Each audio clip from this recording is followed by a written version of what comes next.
Before the colossal might of Rome cast its shadow across the ancient world, another elegant civilization thrived in the heart of Italy.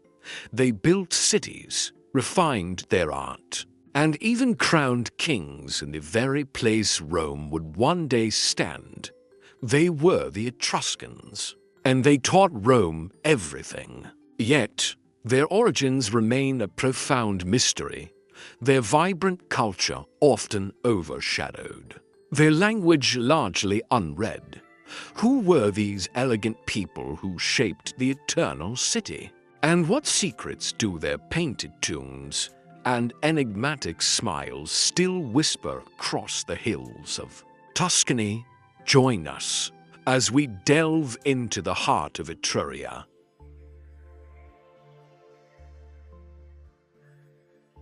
Our journey begins in the heart of central Italy, in a region the Romans would later call Etruria, now known as Tuscany.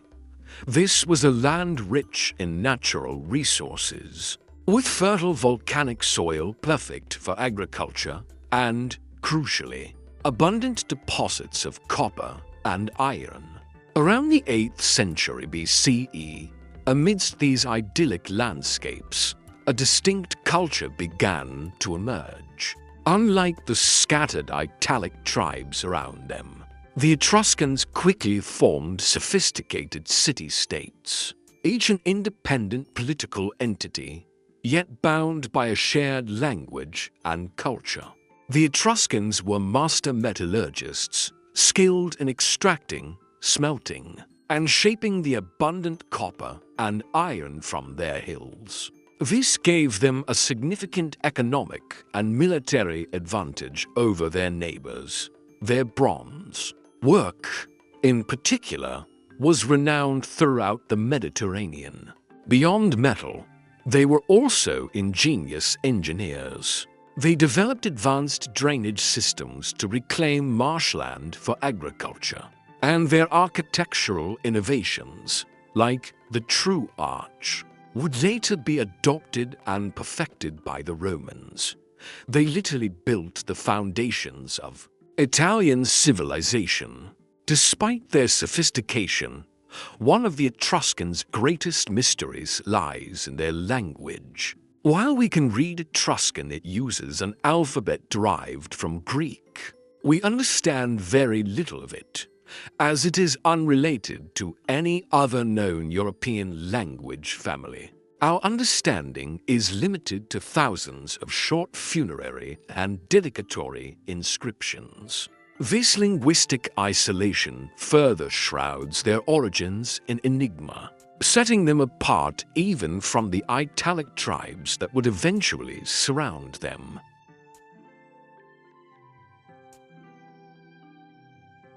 Unlike their Greek and Roman contemporaries, Etruscan society was surprisingly egalitarian, especially for women.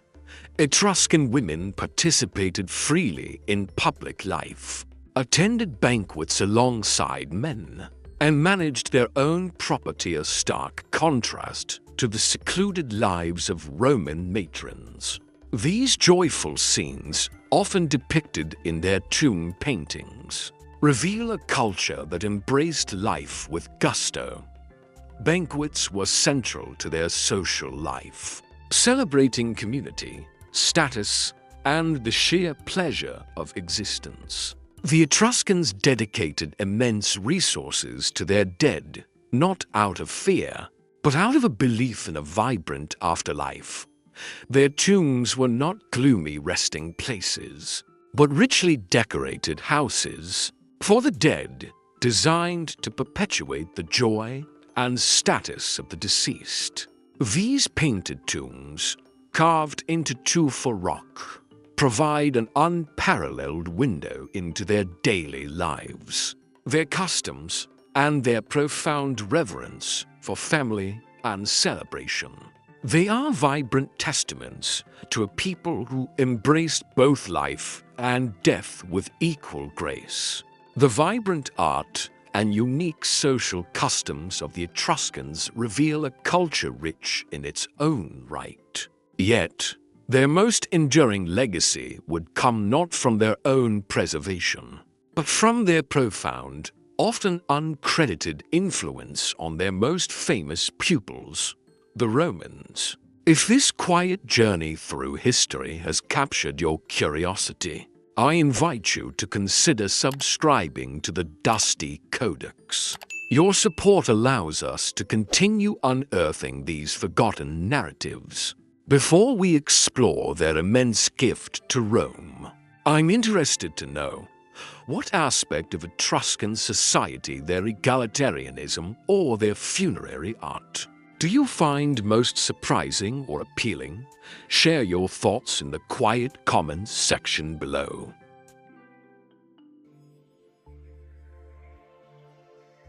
For a crucial period in its early history, Rome was ruled by Etruscan kings, a fact often minimized in later Roman accounts. These Etruscan rulers brought with them sophisticated urban planning, engineering, and political organization that transformed Rome from a cluster of villages into a true city. The famous Cloaca Maxima, Rome's vast sewer system, and many of its earliest public buildings were built using Etruscan architectural innovations, most notably the True Arch. They literally laid the groundwork for Rome's urban future. Many of the most iconic symbols of Roman power and authority were direct inheritances from the Etruscans.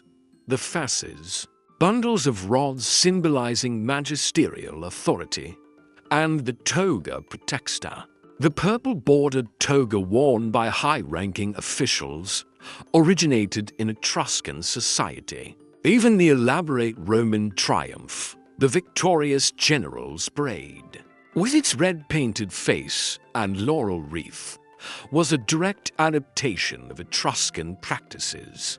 The very language of Roman politics and ritual bore an Etruscan stamp.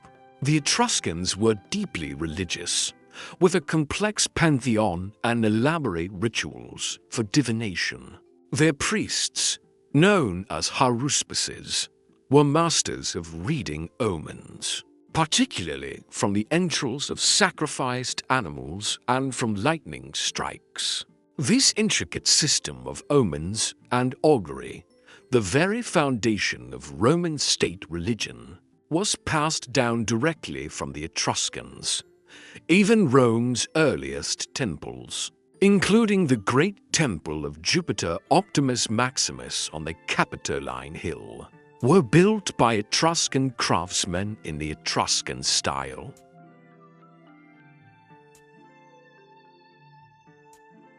While renowned for their land-based culture, the Etruscans were also formidable maritime power. They controlled the Tyrrhenian Sea, engaging in extensive trade networks that stretched across the Mediterranean, exchanging their metalwork and ceramics for goods from Greece, Egypt, and Carthage. Their ships were not always just for trade. The Etruscans were also known to engage in piracy, a common practice in the ancient Mediterranean, using their naval prowess to secure their dominance over key maritime routes. Etruscan art was not merely influential, it was stunningly beautiful in its own right. Their bronze work, from monumental statues like the Chimera of Arezzo to intricate mirrors and everyday tools, demonstrated a technical mastery that was unrivaled. Their terracotta sculptures and architectural decorations, often painted in vibrant colors, brought life and dynamism to their temples and tombs.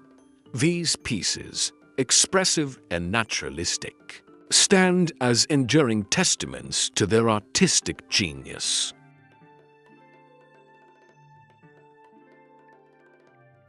As Rome's power grew, so too did its ambition. The Etruscan city-states, independent and often fractious, were gradually unable to resist the unified military might of their former pupils. One by one, they fell under Roman dominion. It was not a sudden, violent conquest in all cases, but a slow, inexorable process of assimilation. Roman law, Latin language, and Roman customs gradually replaced Etruscan traditions.